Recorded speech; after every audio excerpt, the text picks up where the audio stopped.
Now, what does Reichstag mean? As you may be, Römisches Reich Deutscher Nation, the Holy Roman Empire of the German nation, which saw itself as standing in a tradition of the ancient Roman Empire, but mostly, though not exclusively, consisted of German-speaking Christian territories. This included not only present-day Germany, but also the Low Countries, parts of northern France for a time, Switzerland for a time, northern Italy, Austria, and present-day Czech Republic was Prague. It was not a unified empire, but a loose combination of, in the end, 1,790 states, mini-states, domains.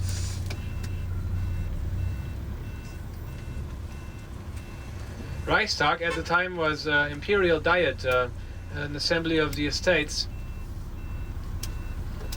That is, the nobility and the clergy and the cities. The old empire ceased to exist in 1806 after Napoleon Bonaparte had conquered large parts of Europe, became extinct.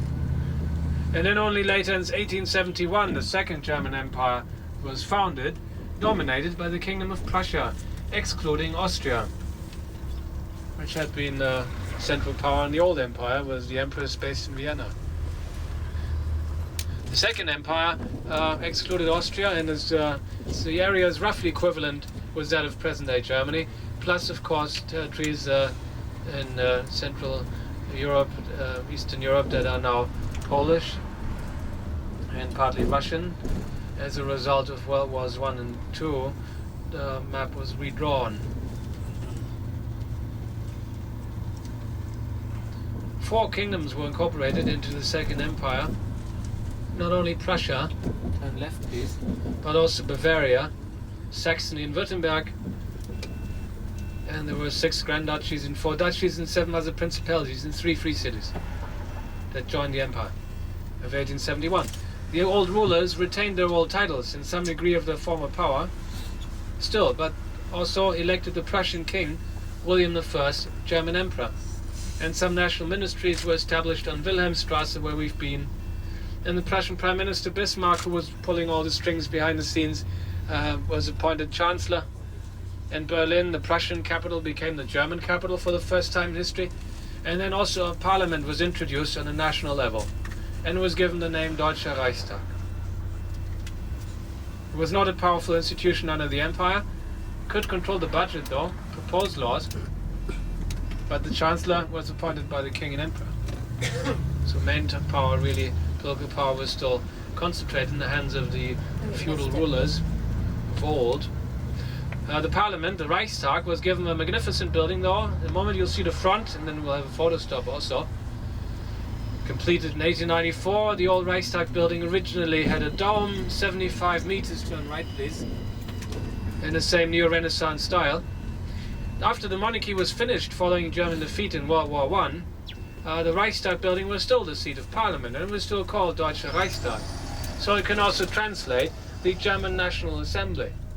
You see, Deutsches Reich was what Germany was called under the empire, but also under the republic. So Reich can mean empire, but it can also mean realm or nation. When Germany was a republic between 1919 and 1933, it was also called Deutsches Reich, and its parliament called Deutscher Reichstag. On the left side, you see the double line of cobblestones, familiar by now, indicates the former course of the wall. This part of the river was identical with the border. We're still on the East Berlin side. Here you see the cobblestones cutting across, and then here we're going over to the former West Berlin side, to what used to be part of the British sector. On the left side you have a panoramic view of the Spreebogen and the new government and parliamentary court of reunified Germany. Further behind was a glass dome. The Reichstag building is the main seat of parliament. And then there is a building that looks a little bit like a washing machine, a giant washing machine. Do you see that? The washing machine, do you all see that? On the left side, it looks a little bit like one. That's the German Chancellery. On the right side, a new central station in Washington Square. That was only completed in 2006. Left, please. After 11 years of construction. The new central station, Hauptbahnhof, cost 1.2 billion euros. It wasn't entirely necessary to build it this big, but the German railway company felt like it. It's the largest inner-city crossing station in Europe. The old Stadtbahn, the old city railway, was given an entire new section here with 3 platforms, 10 meters above ground. And below there's a new railway tunnel intersecting with another 4 platforms, 15 meters below ground.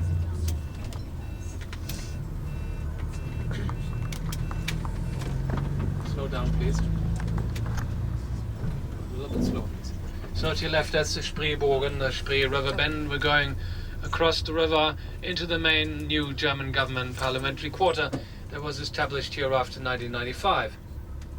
To your right, the German Chancellery, Bundeskanzleramt, is completed in 2001, designed by German architects Axel Schultes, Charlotte Frank. See a tall building to your right on the far side. That is where the German Chancellor Merkel has her office, on the 7th floor.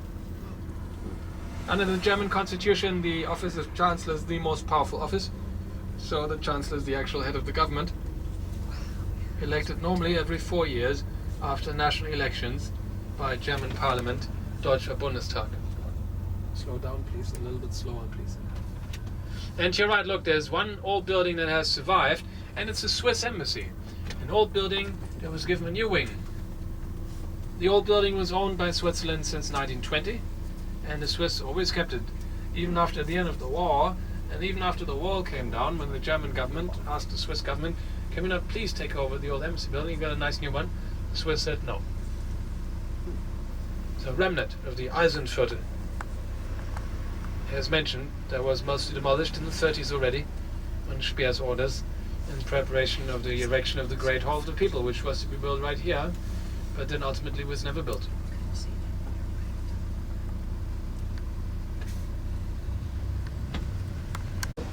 Try to imagine a hall as tall as a television tower. Slow down, please. On the left side, this is Paul Löbe House with 960 offices and 21 meeting halls for German Parliament. To your right, that's the German Chancellery. Slow down, please. Slow down. Slow. On the left side is called the Square of the Republic, Platz der Republik. And in a moment you have a beautiful view of the old Reichstag building with its new glass dome. The Reichstag building was very badly damaged by a fire on the 28th of February. Slow down, please. 1933. This was a few weeks after Hitler had been appointed Chancellor on 30th of January. And then the Reichstag fire was exploited by Nazi propaganda, which claimed that there was a communist conspiracy behind it, which was never proven. To your left you see the Square of the Republic and the Reichstag building with the inscription Dem deutschen Volke, to the German people, and the new dome that was only completed in 1999. The President Hindenburg, who was collaborating with the Nazis, signed a special emergency decree for the protection of the people and the state, which lifted all basic rights that had been guaranteed under the constitution of the Weimar Republic. And then the Nazi-led government employed a regular police force to persecute its political opponents. After that, the Reichstag building was in fact not rebuilt until after World War II. So Hitler was never in there. It burned down, the old debating chamber burned down in February of 1933 at the very beginning of the Nazi dictatorship. And so it was a bit of a misunderstanding when the Soviet Red Army conquered the Reichstag building at the end of World War II in the Battle of Berlin, considering it a symbol of Nazi Germany. Turn left, please. Hoisting the red flag from the far right corner tower by May 1st, 1945.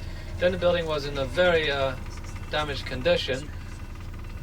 It was the first German Parliament building. That's also why it was decided it should be rebuilt. So it was rebuilt after 1957, excluding the historic dome. And then the Reichstag building was a new debating chamber installed in the 1960s, but no dome, stood on the West Berlin side, 4 meters away from the Berlin Wall. Parts of West German Parliament sometimes held session there to demonstrate the close ties with Berlin.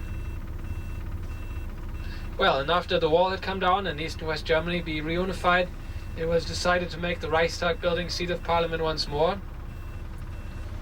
And the whole building was gutted after 1995, and then a new modern debating chamber was created inside, designed by British architect Norman Foster. And he also designed a spectacular new dome, made of 800 tons of steel, 400 tons of glass. There was a ramp spiraling up inside and double helix to a viewing platform, with lighting element and a ventilation shaft. In a moment you'll see once more. Turn left, please. Let the lights turn left, please. On the left-hand side you can also now see one of 3 Soviet war memorials that were built right after World War II to honor the Red Army, which conquered Berlin at the end of the war. 2 T-34 tanks, 2 howitzers, a granite-clad colonnade, and a Red Army soldier shouldering his rifle. Behind there's a mass grave. 2,000 Red Army soldiers who died in the Battle of Berlin in April 1945 lie buried here. This Soviet memorial was in fact built on the West Berlin side in the British sector in 1945 already, and so it ended up on the West Berlin side. It had Soviet guards outside though until the demise of the Soviet Union.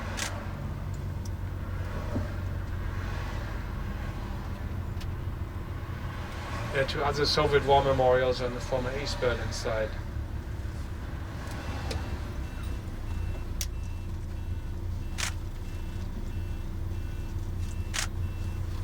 Stones that mark the former course of the war. If you missed them before, on the left side once again the former victims of the war are commemorated here by these crosses.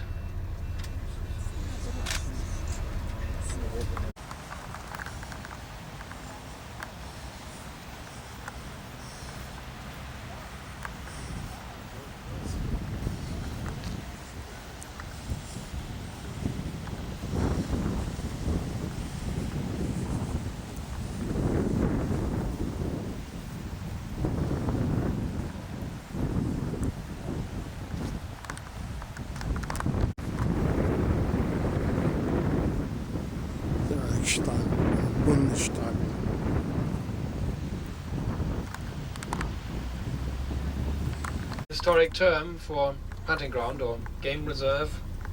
That's what it once was, fenced in the hunting ground right outside the historic city limits of Berlin for the princes of Brandenburg of old.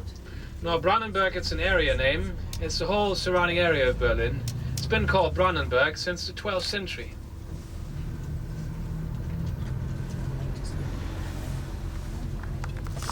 Hence the name of the Brandenburg Gate. The Tiergarten was transformed into a public park in the 18th century already, but it was only officially incorporated as late as 1882. In the 19th century only, Berlin was expanded on all sides and became much bigger. Later in 1920 a law was passed and Old Berlin joined with the surrounding villages and cities. 59 villages in 7 cities no less were incorporated as late as 1920. Since that time only has Berlin existed in its present size. It was a vast area and a total population of today 3.5 million people, which makes Berlin the largest city of Germany. Coming up on the right hand side, the Carillon Tower from 1987. A carillon is a special set of bells. This one has 68 bells. It was built for the 750th anniversary celebration of Berlin that was celebrated in Berlin in 1987, in both East and West Berlin separately, in fact. Also to your right, the old convention hall comes up, a contribution of the United States of America to the International Building Exhibition held in West Berlin in 1957. The building has been nicknamed by the locals the Pregnant Oyster. It's the old convention hall of Pregnant Oyster, which is now used by the House of World Cultures, an organization that organizes seminars, lectures and exhibitions on world cultures. The Tiergarten Park are not so old. After World War II, the park was more or less cut down when Berliners needed firewood in the cold post-war winters. It was basically gone. Vegetables grown here instead. It was only reforested since the late 40s. Now there are over 200,000 trees once more. Total area of some 500 acres. The green heart of Berlin. And the city center continues on the far side, as we will now see in a little while. there's the whole west end of the city center was the famous Kurfürstendamm. And left, please. And overtake the red bus right away if you manage, please. Okay. The street race. A little further ahead, there's a beautiful palace that dates back to 1785, the official seat of the President of Germany. The President, under the German Constitution, has no real power whatsoever, but he represents, receives guests of state, gives speeches, and he's got a nice palace. We've just had a scandal with two presidents in a row. One, Horst Köhler, was re-elected for a second term, and then 1.5 years into it, said, I don't want to do it anymore, I quit. And as a reason he gave that he had been criticized for saying in an interview that he thought German involvement in foreign wars also was connected to economic interests. And then somebody criticized him for that. I don't think words were too strong. It's improper or something, and he said, you have no respect for the dignity of the office, I resign. And then the next president was a young career politician handpicked by Merkel, the chancellor. It's all controlled by the political parties, of course. There's the Bellevue Palace, to your right. Was the French name, seat of the president. So as I was saying, this other president, Wolf, in his late 40s, quite young to become president, was actually questions about economic possible ties, business relations. Was a certain gentleman who in his time as governor of the German state of Lower Saxony had been invited on a state-sponsored trip to China, and he said there were none, and then just a little after it turned out he'd just taken a loan from the wife of the same gentleman, €500,000 to pay for his private home. And well, strictly speaking, he hadn't lied, but it was sort of seen as a little bit fishy. And there were some other claims about corruption, and he had to resign. And that's very recent. On the left-hand side, the victory column, Siegessäule is a major landmark, originally dating back to 1873. It was to commemorate 3 victories of the Kingdom of Prussia, fighting and defeating Denmark in 1864. There was a territorial dispute about an area called Schleswig and Holstein, which was followed by the Austro-Prussian War of 1866, about who would dominate the German-speaking parts of Europe. And finally the Franco-Prussian War of 1870-71. Provoked by the Prussian Prime Minister Bismarck, it was declared by the French Emperor Napoleon III. And ended, of course, was the annexation of Alsace-Lorraine, which later provided a major cause for World War I. It's not a nice monument if you consider the history, a bit chauvinist really.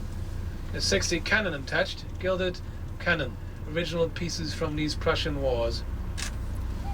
On top it used to be a fashionable residential area, and now it's become the city's embassy quarter. Left lane, please.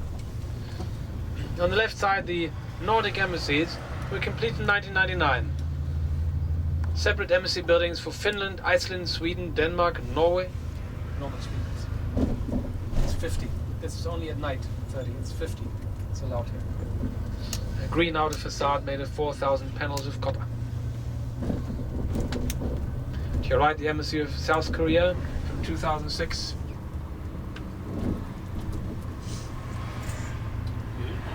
Straight on. No, straight on. I said, go a little faster, please. It's 30 is only at night from 10 p.m. to 6 a.m. It's normal speed. The Landview Canal was laid out in the 19th century. It's fed by Spree River, connected to the river on both ends. And ahead of us lies the New West, Neuer Westen, as the area was called 100 years ago, when it was just developed. The Kurfürstendamm is the most significant street here.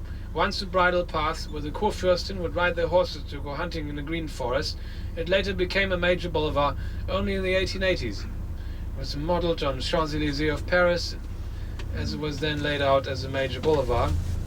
At the time, this was not even part of Berlin yet, but a separate city, a wealthy city though, Charlottenburg, with over 300,000 inhabitants of its own. And a wealthy city. It was only joined with Berlin in 1920. And then the area was already fashionable and competed with the historic city center. It was unter den Linden and Friedrichstraße and Gendarmenmarkt. Inscription, if you look on the facade, which reads, "Here in the former Supreme Command of the Army, Germans organized the attempt on 20th of July 1944 to overthrow the National Socialist tyranny, sacrificing their lives for it." The memorial created by the Federal Republic of Germany in the state of Berlin was redesigned in 1980.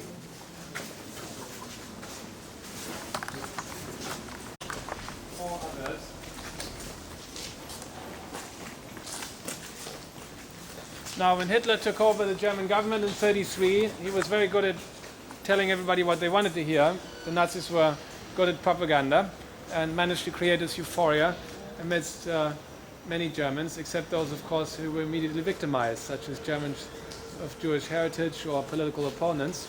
Also, many young officers, like Colonel Stauffenberg, it's the upper left picture, initially were pro-Nazi and thought Hitler was doing a good thing, spending lots of money on rearmament and building up the armed forces. And some of the officers didn't want to go to war, really.